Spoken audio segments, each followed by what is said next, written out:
네 번째는 선택의 불안입니다. 이게 무슨 말입니까? 내가 하고 싶은 일을 실제로 선택을 한다 그래도 타인들의 어떤 기대가 거기 타인들의 기대에 내가 그 선택이 충족되지 못할까 봐 그 사람들의 기대를 충족시켜주지 못할까 봐 생기는 불안이에요. 볼게요.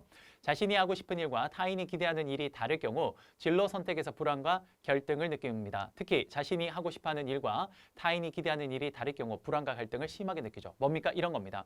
나는 음악을 하고 싶어요. 하지만 부모님은 뭘 자꾸 강요합니까? 그렇죠. 뭐 판사가 되라, 의사 되라 이런 거. 그렇죠. 내가 하고 싶은 일을 선택하고 싶긴 하나 그 선택을 했을 때 부모님들이 그걸 싫어할 수도 있으니까. 그렇죠. 거기에서 오는 불안 갈등. 오케이. 그게 뭡니까? 선택의 불안입니다. 됐습니까? 오케이. 자, 마지막. 다섯 번째, 문제가 없어요. 뭡니까? 이 사람은 진로 선택을 잘했어요. 자신의 적성에 맞는 그런 진로를 잘 선택을 했습니다.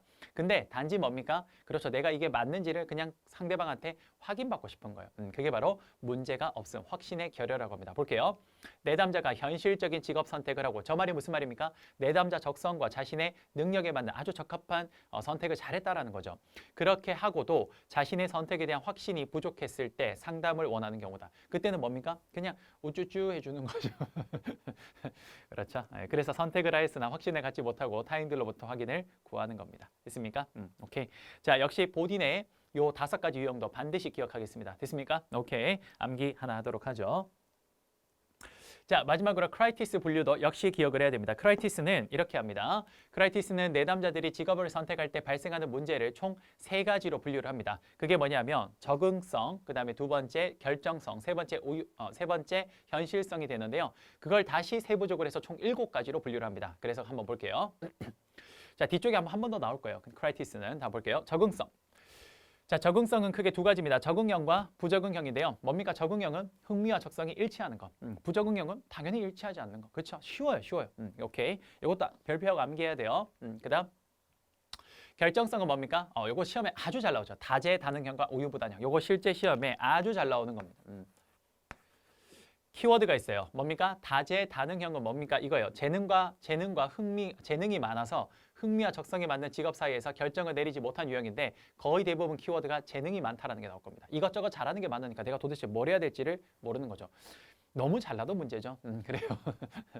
그 다음 우유부단형은 뭡니까? 말 그대로 우유부단한 거죠. 뭡니까? 도대체 뭘 해야 될지를 선택을 내리지 못하는 것. 그게 바로 우유부단형입니다. 오케이. 그 다음 현실성. 요건 봅시다. 비현실성은 뭡니까? 자신의 적성 수준보다 높은 적성을 요구하는 직업을 자꾸 선택하는 거죠. 사실 본인의 정확한 객관적 판단이 좀 돼야 되는데 본인의 실질적인 어떤 능력과 적성은 요거밖에 안 되는데 그것보다 자꾸 이상적인 걸 뭐 찾는 그런 경우죠. 뭐 예를 들어서 이런 거 아니겠습니까?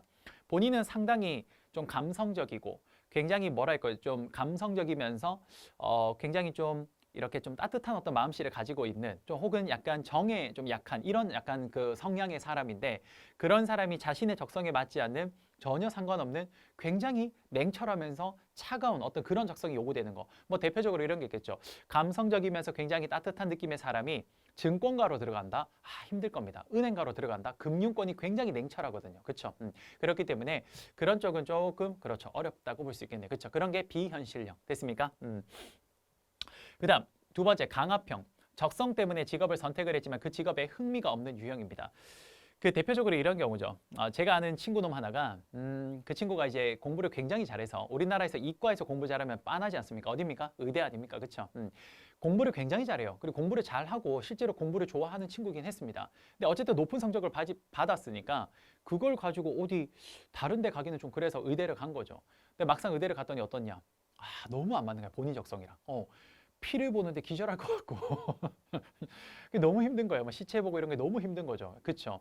그러니까 그런 케이스가 딱 뭡니까? 그게 강압형입니다. 사실 그 친구는 결국은 의대를 졸업을 하고 전문의까지는 땄는데 결국은 의사를 안 해요. 지금 뭐 하냐면 사업합니다. 그러니까 물론 육아한 비슷한 일이긴 한데 결국은 다른 일을 해요. 네, 그런 거. 네.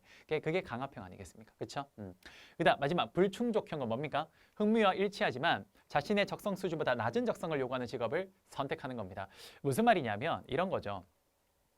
예를 들어서 내가 어떤 코딩을 되게 좋아한다. 내가 코딩을 되게 좋아하고 그런 것 쪽에 만족하는 사람인데 실제로 그 친구가 코딩 능력도 굉장히 뛰어나다라고 해볼게요. 그럼 이런 친구는 사실 어느 쪽으로 취업을 해야 되냐면 좀 기업의 전산직렬 이런 쪽으로 좀 취업을 해야겠죠. 그렇죠? 근데 그런 친구가 굉장히 능력이 좋음에도 불구하고 그런 자신의 좋은 능력과 그 자신이 좋아하고 능력도 되잖아요. 그러니까 흥미와 어찌 보면 일치하죠. 일치합니다. 근데 그 친구가 자신의 능력도 꽤 좋음에도 불구하고 그런 쪽으로 가는 게 아니라 어떻게 했다? 그렇죠. 예를 들어서 단순 어떤 코딩하는 작업 이런 쪽으로 갔다라면 그런 게 뭡니까? 그게 불충족형이 되는 겁니다. 이해되십니까? 오케이.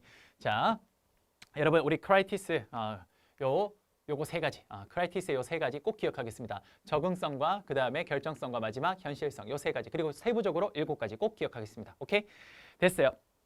자, 이렇게 해서 우리 첫 번째 우리 직업 상담의 워밍업 파트는 여기서 마무리하도록 하겠습니다. 여러분 수고 많으셨고요. 저는 다음 시간에 다시 찾아뵙도록 하겠습니다. 여러분 감사합니다.